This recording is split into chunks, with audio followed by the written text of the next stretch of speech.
Alors, installe-toi confortablement et laisse-toi emporter par l'histoire de ce soir. C'était le 24 décembre 1957, dans le petit village de Belloro, un hameau niché au creux des montagnes du nord de l'Italie. La neige tombait depuis l'aube, épaississant silencieusement le tapis blanc qui recouvrait les toits en pierre grise et les chemins serpentant entre les maisons anciennes. Les volets, pour la plupart, étaient clos, laissant filtrer seulement quelques lueurs orangées qui trahissaient la chaleur d'un feu de cheminée à l'intérieur. Le silence de l'hiver était presque irréel, troublé uniquement par le bruit étouffé des pas sur la neige fraîche et les tintements lointains de cloches d'église. La grande maison des Castelli se dressait à l'orée du village, presque seule. Casa Castelli, comme on l'appelait, était une bâtisse ancienne avec des murs épais, une charpente noire et imposante, et une cheminée si haute qu'on pouvait la voir fumer depuis la place centrale du village. Les fenêtres du salon éclairaient faiblement la nuit tombante, projetant des ombres dansantes sur les congères. À l'intérieur, l'ambiance était tout autre. Le parfum chaud de la sauce tomate, mijoté avec des herbes et du vin, flottait dans l'air, se mêlant à l'odeur subtile du bois brûlé dans la cheminée. La pièce principale, un salon sale à manger au plafond voûté, était décorée avec soin. Des guirlandes de houx encadraient les vieilles poutres, et une grande nappe blanche brodée recouvrait la table familiale. Sur cette nappe, 12 couverts avaient été soigneusement alignés. Assiettes en porcelaine aux bordures dorées, verres en cristal qui reflétaient la lumière des bougies, et de lourdes carafes de vin posées çà et là. « Giovanna, pas là, mais plutôt le vase avec les fleurs rouges au milieu », ordonna d'une voix autoritaire Maria, la matriarche de la famille. Maria Castelli, 62 ans, avait le visage marqué par les années, mais ses yeux noirs et vifs laissaient encore transparaître une autorité naturelle. Ses gestes étaient rapides et précis, comme si elle dirigeait une troupe d'orchestre. Giovanna, la plus jeune, âgée de 14 ans, obéit en silence. Elle était une adolescente réservée, presque fragile, aux cheveux bruns attachés maladroitement. Elle adorait ce moment de Noël où tout semblait suspendu, comme si le monde entier s'arrêtait pour leur laisser un peu de répit. Mais ce soir-là, quelque chose la troublait. « Maman », murmura-t-elle timidement, « il y a une chaise de trop. » Maria fronça les sourcils et se tourna vers la table. Effectivement, au bout de la grande nappe, une 13e chaise avait été installée. Elle était ancienne, sculptée, mais légèrement dépareillée par rapport aux autres. Une chaise oubliée dans un coin de la maison. « Giuseppe » appela Maria d'une voix forte. Giuseppe, le fils aîné de 40 ans, entra dans la pièce, les joues rougies par le froid et les bûches qu'il venait d'empiler. « Quoi encore ?» répondit-il, essuyant ses mains calleuses sur son pantalon. « Qui a mis cette chaise en plus ?» Giuseppe la fixa un instant. Son expression devint perplexe. « Personne. Elle devait être là. Ça n'a pas d'importance. » Maria secoua la tête. Les traditions étaient sacrées chez les Castelli. Depuis des générations, ils étaient 12 à table pour le repas de Noël. Pas un de plus, pas un de moins. C'était une question d'équilibre, disait-on. Mais ce soir, cette 13e chaise, imposante et silencieuse, semblait avoir été mise là délibérément. « Enlève-la », murmura Maria. « Pourquoi ?» répondit Giuseppe d'une voix traînante. « Elle ne dérange personne. » Maria hésita. La lumière des bougies vacilla légèrement. Giovanna observa la chaise avec insistance. Elle jurait avoir entendu un bruit, comme un léger grincement venant du bois. Mais la maison restait calme. « Ce n'est qu'une chaise », répéta Giuseppe avec une pointe d'impatience. « Pas de quoi en faire une affaire. » Maria acquiesça sans conviction. mais dans son cœur, elle sentait que quelque chose venait de dérailler dans l'ordre immuable de leurs Noëls familiaux. La nuit était encore jeune, et dehors, la neige continuait de tomber doucement, comme pour mieux étouffer ce que personne n'osait encore dire. La nuit était maintenant bien avancée. À l'extérieur, la neige tombait en flocons denses et silencieux, couvrant les fenêtres de Casa Castelli, d'un voile glacé qui déformait la lumière des bougies. Le vent s'était levé, sifflant par instants dans les fissures des volets fatigués. La maison, comme vivante, craquait parfois sous le poids des siècles et de l'hiver. Un bruit presque imperceptible, mais omniprésent. À l'intérieur, le repas battait son plein. Les conversations s'entremêlaient dans un brouhaha joyeux. Les verres se remplissaient généreusement et les assiettes s'empilaient au bout de la table. Les Castelli, malgré leur tension habituelle, formaient une famille bruyante et animée, comme tant d'autres. Mais ce soir-là, l'atmosphère semblait décalée, comme si un spectateur invisible s'était glissé parmi eux.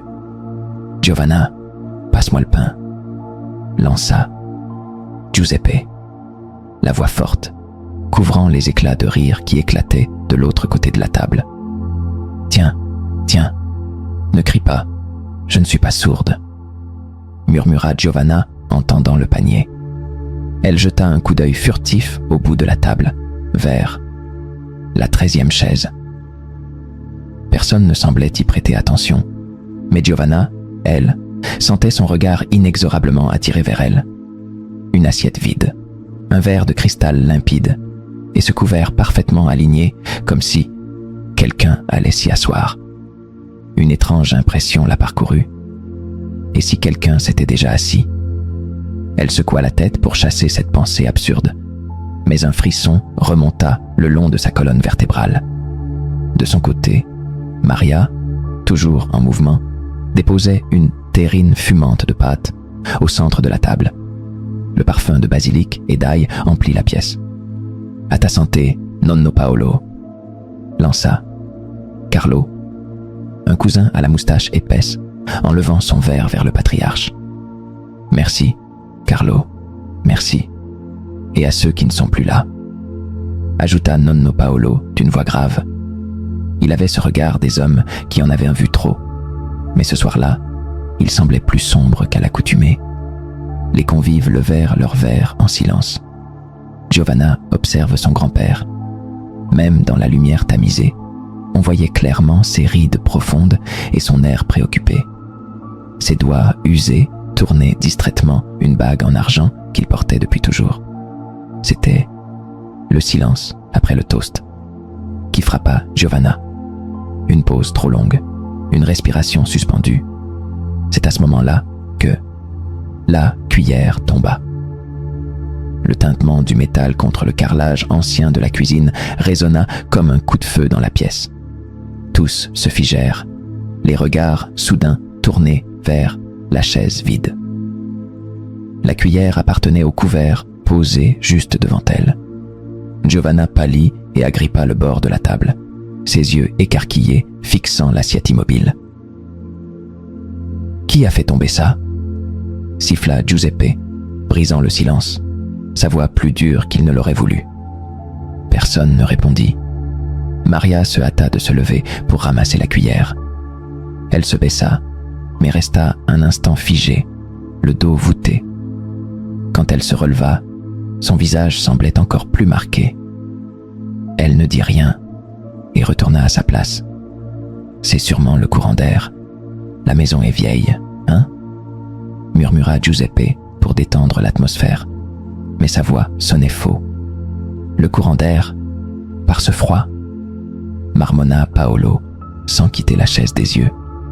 Le reste du repas continua, mais la gaieté avait disparu. Chaque rire était forcé, chaque bouchée avalée avec précaution, comme si la maison elle-même observait. La 13e chaise semblait encore plus présente qu'avant, comme un invité silencieux dont on sentait la respiration. Giovanna ne pouvait plus s'empêcher de l'observer. Elle était sûre d'avoir vu quelque chose bouger, un léger déplacement, comme si l'ombre de la chaise avait frémi. Mais quand elle en parla à sa mère, Maria lui lança un regard sévère. « Arrête tes histoires, c'est Noël, pas un conte de fantômes. Mange. » Giovanna baissa les yeux, mais son cœur battait à tout rompre. Dehors, la tempête gagnait en intensité.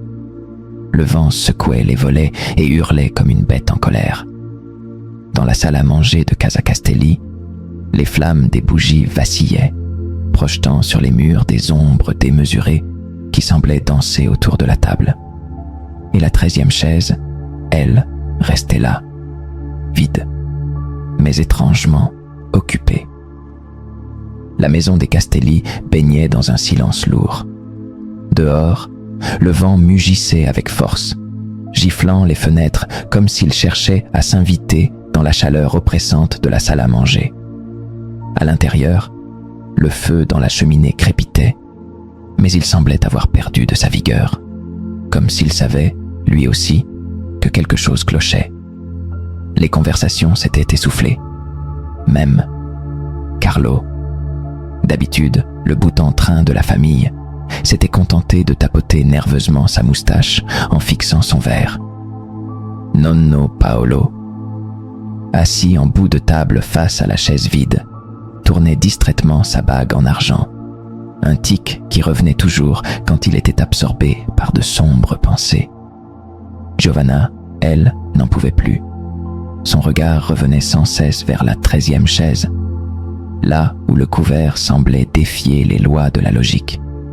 Chaque reflet sur le verre, chaque ombre projetée par les flammes, semblait jouer avec son esprit. Elle avait envie de parler, de hurler même, mais un nœud dans sa gorge l'en empêchait. C'est alors que Nonno Paolo prit la parole, sa voix rauque brisant le silence comme un couteau. « Il y a une chose que vous devez savoir. » Tous les regards se tournèrent vers lui. Même Maria, qui s'occupait toujours de verser du vin ou de réajuster une serviette, se figea.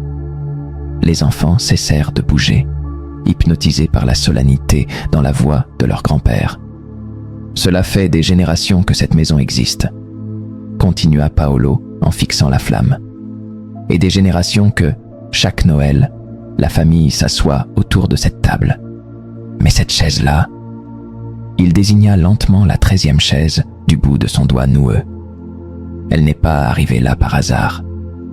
Un frisson parcourut Giovanna. Même les adultes semblaient mal à l'aise.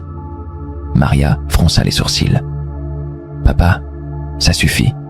Tu vas leur faire peur avec tes histoires. » Mais Paolo ne l'écouta pas.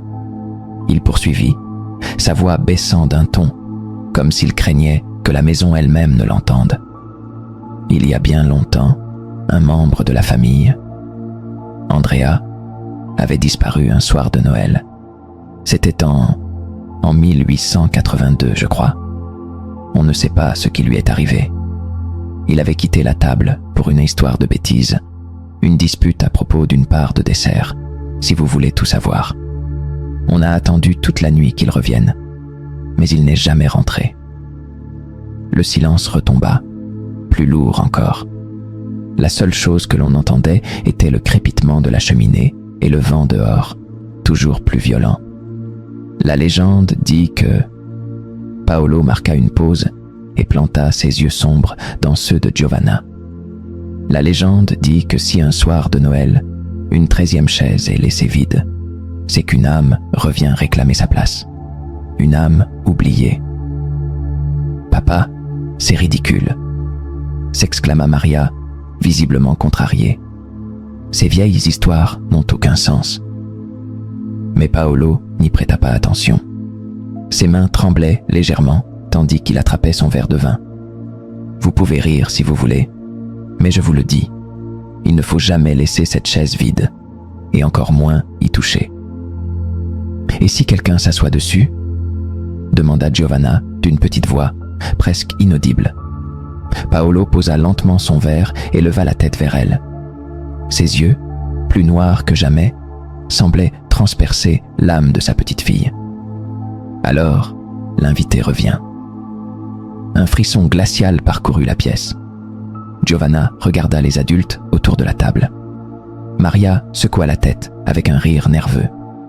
Giuseppe croisa les bras en soupirant, visiblement agacé.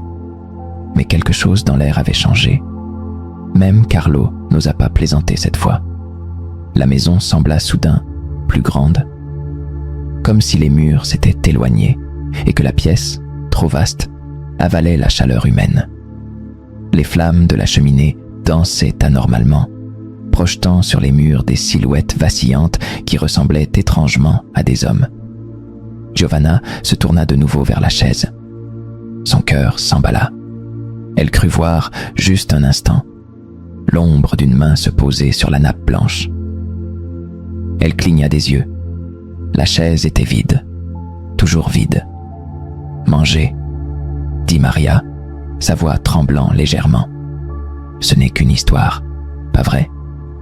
Paolo se contenta d'un long soupir. « Une histoire, oui. » Mais quelque part, dans les tréfonds de la maison, le bois craqua. Un son faible, mais bien réel, comme une respiration retenue depuis trop longtemps. Dehors, la tempête faisait rage. Le vent, désormais furieux, frappait les murs de Casa Castelli comme un tambour, tandis que la neige tourbillonnait dans une danse folle, effaçant le monde au-delà des fenêtres. Dans la salle à manger, l'atmosphère s'était alourdie. Les paroles de Nonno Paolo flottaient encore dans l'air comme un parfum indésirable. Personne n'osait en parler, mais chaque membre de la famille jetait des regards furtifs vers la 13e chaise. Giovanna, assise à l'autre bout de la table, n'arrivait pas à détacher ses yeux de cette place vide. La lumière des bougies vacillait, jetant des ombres irrégulières qui semblaient danser sur la nappe blanche. Le couvert, toujours intact, paraissait avoir été posé avec une précision presque cérémonieuse. L'assiette en porcelaine luisait faiblement dans la lumière, et le verre de cristal semblait attendre. « Quoi ?» Giovanna se surprit à retenir sa respiration. « Giovanna !» gronda Maria d'une voix dure. « Arrête de rêver et mange !» Giovanna baissa les yeux vers son assiette, où refroidissaient encore quelques restes de pâte. Elle piqua distraitement avec sa fourchette, mais sa faim avait disparu. Autour d'elle, la famille reprenait de fausses conversations, trop bruyantes pour être naturelles. Même Giuseppe, habituellement si désinvolte, semblait mâcher lentement, comme s'il écoutait un bruit que les autres ne percevaient pas. Soudain, un tintement clair brisa le silence fin. Toutes les têtes se tournèrent vers la 13e chaise. Le bruit venait de là. Giovanna sentit son cœur bondir dans sa poitrine. Sur la table, la fourchette posée devant l'assiette venait de glisser d'1 centimètre, comme si une main invisible l'avait frôlée. « C'était quoi ça ?» chuchota Carlo, sa voix rauque maintenant à peine audible. « Une vibration, à cause du vent. La maison bouge avec les tempêtes, c'est tout, » répondit Giuseppe, mais même lui ne semblait pas convaincu. « Une vibration ? Vraiment ?» grogna Nonno Paolo, qui regardait la chaise d'un air sombre, presque accusateur. Ses doigts tapotaient la table en rythme, comme pour masquer son malaise. Maria prit une grande inspiration, tentant de reprendre le contrôle de la situation.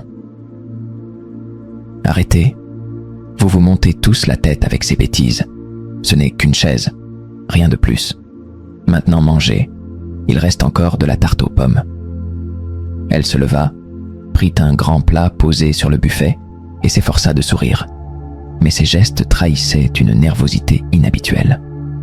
Giovanna la regarda traverser la pièce. L'ombre de sa mère semblait étrangement longue sur le mur, déformée par la lumière tremblotante des bougies. Mais alors que Maria passait près de la 13e chaise, un courant d'air glacé traversa la pièce, faisant frémir les flammes. Le plat dans ses mains vacilla dangereusement. « Quelle est cette fichue fenêtre qui laisse passer le froid ?» s'exclama-t-elle d'une voix trop aiguë. Elle chercha des yeux l'origine du courant, mais toutes les fenêtres étaient fermées.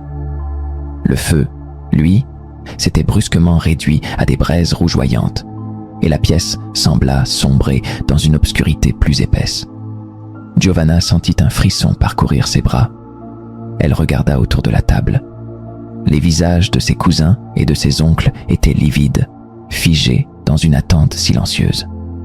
« Il y a quelqu'un dans la maison », souffla soudain Giovanna, d'une voix si faible qu'elle-même en fut surprise.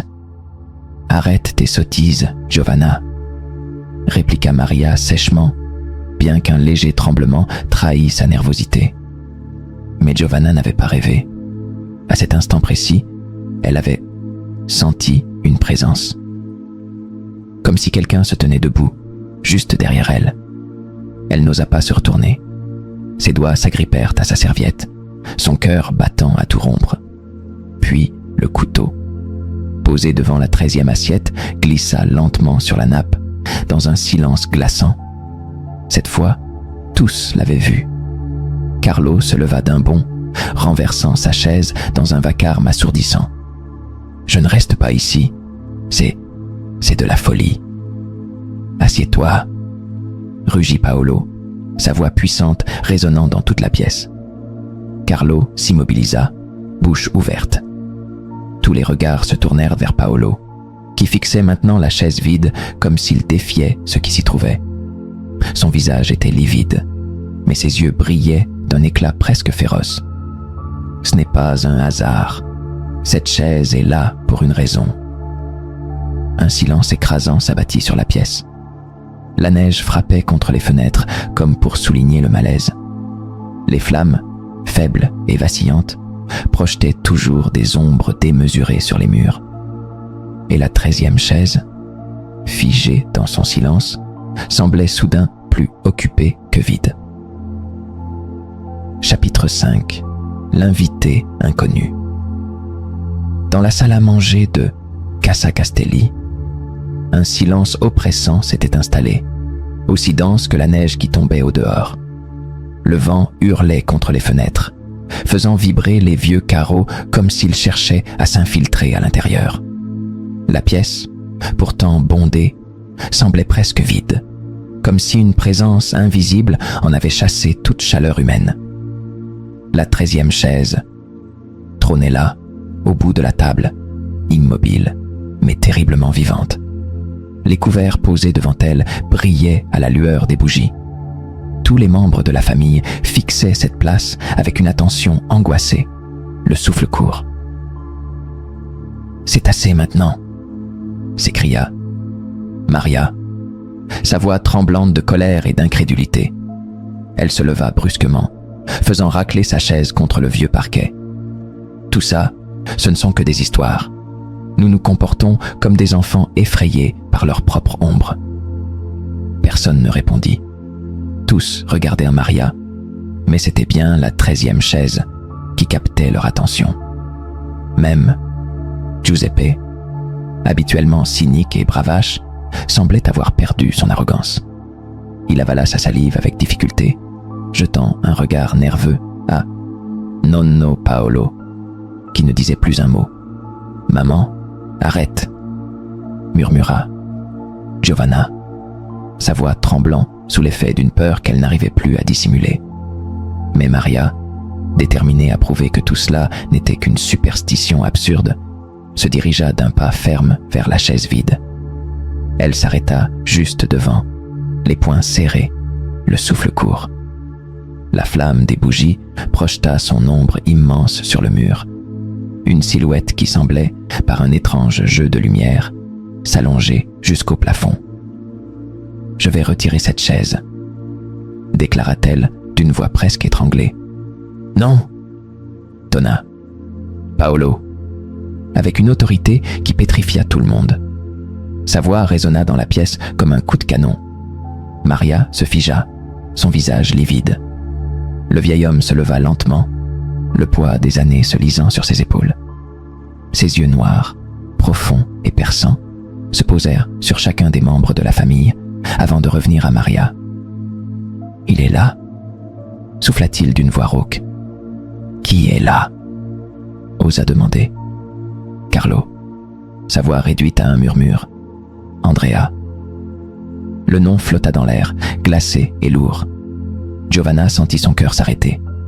Elle savait qu'il parlait de Andrea Castelli, ce cousin éloigné dont on murmurait parfois l'histoire au coin du feu, disparu mystérieusement en 1882, un soir de Noël, après une dispute banale. On disait qu'il s'était perdu dans la neige ou qu'il avait fui pour échapper à la colère de son père. Depuis, son nom était rarement prononcé, comme s'il portait en lui une malédiction. « Mais c'est impossible !» protesta Maria, sa voix faible. « Il est mort depuis longtemps. »« Mort !» répéta Paolo, ses yeux rivés sur la chaise. Et si lui ne le savait pas? Et s'il était encore là, quelque part, attendant qu'on se souvienne de lui? À cet instant précis, un bruit sourd retentit, comme un souffle venu d'ailleurs. Les bougies vacillèrent brusquement, et les flammes se tordirent comme prises de panique. Un courant d'air glacial traversa la pièce, éteignant plusieurs bougies d'un coup. La lumière diminua, laissant la salle à manger baignée dans une semi-obscurité inquiétante. Giovanna, les yeux écarquillés, fixa la chaise. Elle en était sûre. L'air autour d'elle semblait vibrer, comme si quelque chose d'invisible s'y était installé. La nappe, pourtant immobile, paraissait s'affaisser légèrement, comme sous le poids d'une présence. Je ne peux pas rester ici, balbutia Carlo, se levant d'un bond, mais Paolo le fusilla du regard. Tu n'iras nulle part.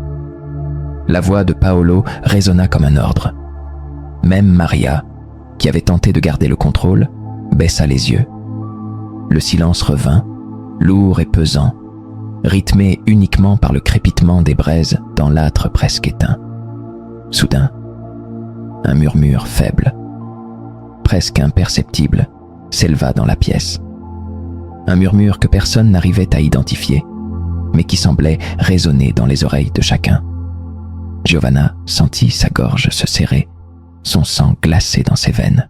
« Andrea » chuchota-t-elle malgré elle. Paolo tourna lentement la tête vers elle, ses traits tirés par quelque chose de plus grand que lui.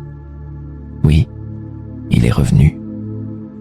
La flamme d'une dernière bougie vacilla une dernière fois et s'éteignit. La pièce plongea dans une obscurité presque totale, tandis que le vent, dehors, semblait hurler le nom d'Andrea dans la nuit glacée. Et la chaise, la 13e chaise, bien qu'invisible dans l'obscurité, était là, occupée. L'obscurité s'était installée dans la salle à manger comme une ombre pesante, épaisse et vivante. Les dernières bougies s'étaient éteintes, et seul le crépitement mourant des braises dans l'âtre résonnait, fragile et lointain. À travers les fenêtres, le vent continuait de hurler, comme un avertissement lancé par la nuit elle-même. Les membres de la famille, Castelli, restaient immobiles autour de la table. Personne ne disait un mot, mais dans ce silence absolu, tout le monde entendait la même chose. Un murmure faible, un souffle ténu qui semblait provenir de la chaise vide. Non, de la chaise, occupée. Maria, rallume les bougies. La voix de Paolo fendit le silence comme un ordre venu d'un autre temps. Maria, tremblante, cherche à tâtons une boîte d'allumettes. Elle l'ouvrit d'une main mal assurée et gratta une allumette contre le carton. Une petite flamme s'alluma dans la pénombre, illuminant brièvement son visage pâle et ses yeux cernés.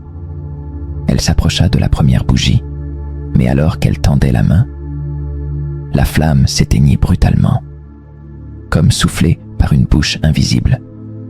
Maria recula d'un bond, la boîte tombant au sol. « Qu'est-ce que c'est que ça ?» haleta-t-elle, la panique perçant dans sa voix. « Asseyez-vous tous, restez calmes » murmura Paolo, d'une voix autoritaire mais calme. Il semblait étrangement résigné, comme s'il connaissait déjà la suite de cette soirée. Giovanna, incapable de détacher ses yeux de la 13e chaise, sentit son souffle devenir court. Elle la voyait clairement maintenant, malgré la pénombre. Le dos de la chaise semblait se fondre dans les ombres autour. Et pourtant, quelque chose semblait bouger légèrement. Comme si quelqu'un s'installait lentement, prenant possession de sa place. « Andrea » souffla-t-elle, incapable de se retenir. « Tais-toi, Giovanna » répliqua Maria, sa voix tremblante d'émotion et de colère. « Ce n'est qu'une coïncidence. »« Ce n'est pas une coïncidence » répondit Paolo fermement.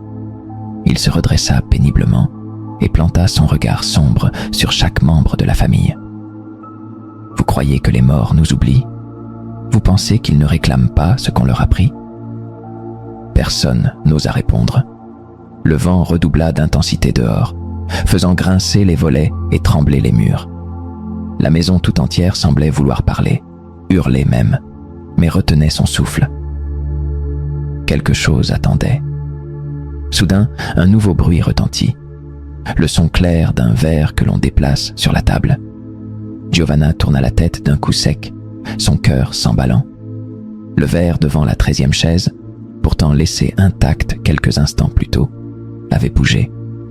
Il était maintenant plus près du bord, comme si quelqu'un venait de le saisir pour porter un toast. « C'est lui !» souffla Giovanna, sa voix à peine audible. « Ça suffit !»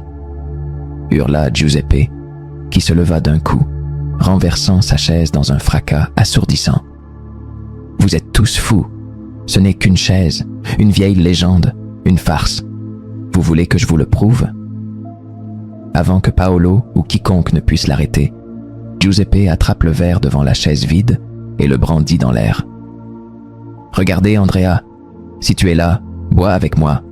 Montre-toi, sale fantôme. » La pièce sembla retenir son souffle. Pendant une seconde, qui parut durer une éternité, rien ne bougea. Puis, tout bascula. Le feu dans la cheminée s'éteignit d'un coup, plongeant la pièce dans une obscurité complète. Le vent, qui semblait déjà puissant, devint un hurlement inhumain, un cri de rage ou de douleur. Les murs tremblèrent, les verres tintèrent sur la table, et dans le noir, un grincement terrible s'éleva. C'était la chaise, la 13e chaise. Elle venait de racler le sol, lentement, comme si quelqu'un se relevait. « Giuseppe » murmura Maria, sa voix presque inaudible. Mais Giuseppe ne répondit pas. On l'entendit lâcher le verre dans un bruit de cristal brisé, et ses pas lourds reculèrent, heurtant la table. « Qui est là ?» balbutia-t-il, mais la réponse fut un nouveau murmure. Une voix faible, venue de nulle part, si proche et si lointaine à la fois. « Andrea !» La voix était glaciale, déformée, comme portée par le vent qui sifflait à travers les fissures. Giovanna plaqua ses mains sur ses oreilles pour ne plus entendre. Elle sentait quelque chose bouger tout près d'elle, une présence invisible mais terriblement réelle. Puis, comme par enchantement, le vent s'arrêta. Le silence tomba dans la maison, aussi brutal que la tempête qui venait de s'éteindre. Les bougies se rallumèrent une à une, d'elles-mêmes, dans un souffle faible mais lumineux. Et devant la 13e chaise, il n'y avait plus rien, plus de verre, plus de bruit. Juste la chaise, silencieuse, légèrement décalée, comme si quelqu'un avait quitté sa place. Paolo s'assit lentement, ses épaules courbées par une fatigue invisible. « Il est revenu, mais ce n'est pas fini », murmura-t-il. Giovanna, les yeux rivés sur la chaise vide, comprit que la nuit n'était pas terminée. Dans la salle à manger de Casa Castelli, les bougies brillaient à nouveau, mais leur lumière semblait plus faible, comme étouffée par une présence que personne ne pouvait nommer. Le silence pesait lourd, presque tangible, alors que les membres de la famille restaient figés à leur place, leur visage pâle et marqué par la peur. La 13e chaise, légèrement décalée, semblait attendre, comme si elle était prête à accueillir quelqu'un d'autre. Giuseppe était toujours debout, tremblant, les yeux écarquillés. Il fixait le verre brisé à ses pieds, incapable de détourner le regard. L'éclat du cristal répandu sur le parquet ressemblait à un champ d'étoiles mortes. Nonno Paolo se redressa lentement, comme un vieux chêne ployant sous le poids du vent. Son visage, marqué par les ans, était plus grave que jamais. « Tu as provoqué ce qui n'aurait jamais dû être dérangé », murmura-t-il, ses mots pesant lourds dans l'air. Giuseppe, incapable de répondre, laissa échapper un souffle rauque avant de s'écrouler sur sa chaise, la tête entre ses mains. Le reste de la famille fixait Paolo avec une intensité presque suppliante, comme s'ils attendaient de lui qu'il explique ce qui venait de se passer. « Vous avez vu comme moi. Ce n'est pas le fruit de notre imagination, » reprit-il. Sa voix, habituellement forte et autoritaire, tremblait légèrement. « Andrea, il est là, mais il ne veut pas nous faire de mal. Il veut qu'on se souvienne. C'est tout. » « Se souvenir de quoi ?» demanda Maria, d'une voix presque brisée, le regard fuyant. « De lui, de ce qu'il a été et de ce que nous avons oublié. Andrea a quitté cette maison, un soir comme celui-ci, il y a longtemps. Personne n'a cherché à le rattraper. Personne ne s'est souvenu de lui. Une âme abandonnée, Maria. Il n'y a pas de plus grande solitude. » Les paroles du vieil homme tombèrent dans le silence comme des pierres jetées dans un lac glacé. Giovanna frissonna et se recroquevilla sur elle-même, ses doigts serrant la nappe. Elle sentait encore ce murmure glacé dans son esprit, comme une empreinte impossible à effacer. Andrea, ce nom qui, il y a quelques heures encore, n'était qu'une rumeur lointaine, prenait à présent toute la place. Que devons-nous faire ? Osa Carlo, qui n'avait pas osé bouger depuis que la tempête s'était calmée. Paolo inspira profondément avant de répondre. « Nous devons l'inviter à notre table. Nous devons partager un dernier toast avec lui. Une place, un verre et un souvenir. Rien de plus. » Un froid encore plus glacial s'installa dans la pièce. Maria secoua la tête avec véhémence, ses joues rougies par la colère ou par la peur. « C'est absurde, papa. On ne va quand même pas boire un verre avec un mort. » Paolo ne répondit pas.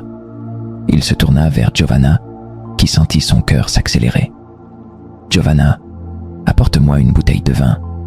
Prends celle qui est dans la vieille armoire, au fond. » Elle hésita, ses jambes tremblantes sous la table, mais elle obéit. Traversant la pièce avec précaution, elle sentait l'air plus lourd autour d'elle, comme si des milliers de regards invisibles l'observaient. Elle ouvrit l'armoire en bois, sculptée d'un geste maladroit, et découvrit une vieille bouteille de vin recouverte de poussière. L'étiquette, presque effacée, portait la date de 1882. Giovanna la saisit et revint vers la table, son souffle court. Paolo la prit délicatement et l'ouvrit d'une main ferme. L'arôme du vin s'échappa, un parfum étrange, doux et ancien, comme s'il avait attendu ce moment précis pour être goûté. Il remplit lentement un verre, celui placé devant la 13e chaise, puis en servit un pour lui-même. « Andrea, ce verre est pour toi. Nous n'avons pas su t'écouter, mais ce soir, nous te rendons ta place. » Paolo se leva, le verre à la main, et regarda la chaise. Le reste de la famille suivit, hésitante. Giovanna se redressa, sentant son cœur battre à tout rompre. Ils levèrent leurs verres dans un silence absolu. À Andrea Castelli, à celui qui a été oublié. Les verres s'entrechoquèrent doucement.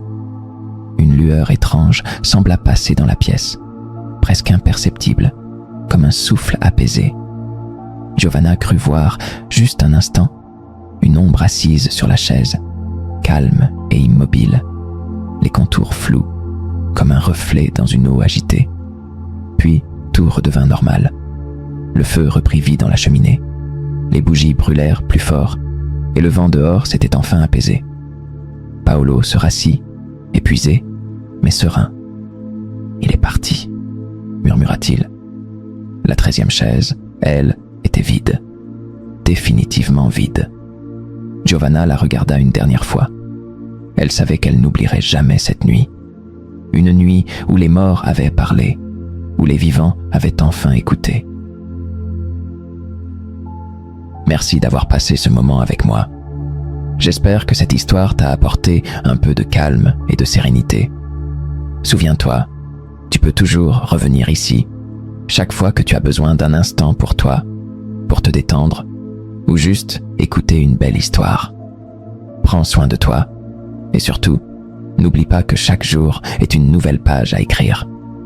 Je te dis à très bientôt, pour une autre histoire, un autre voyage. Bonne nuit, et fais de beaux rêves.